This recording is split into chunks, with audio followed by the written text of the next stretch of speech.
Hello everyone, আসসালামু আলাইকুম। সবাই কেমন আছেন? আশা করি ভালো আছেন। আমিও ভালো আছি, কিন্তু অতিরিক্ত গরম কি আর ভালো থাকা যায় বলেন তো? তারপরে ভালো আছি। আজকে রান্না করব কালবাউস মাছ। মাসকলাইয়ের বড়ি দিয়ে কালবাউস মাছ এরকমভাবে রান্না করলে খুব ভালো লাগে।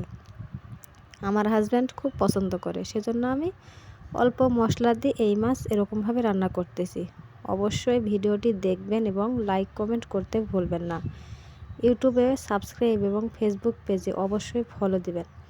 তবে আমার সামনে যে ভিডিওই আসুক, প্রতিটা ভিডিওতে লাইক এবং ফলো দিতে আমি কখনোই মিস করি না। তবে আপনারা কেন দিবেন না বলুন তো? এই জায়গাতে এত কিপটামি কিসের জন্য? সবাই সবাইকে সাপোর্ট করেন, তাহলে সবাই সামনে এগিয়ে যেতে পারবে।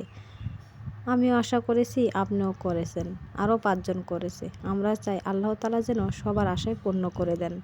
তাই সবাই সবাইকে সাপোর্ট করে অ্যাক্টিভ থাকতে চাই।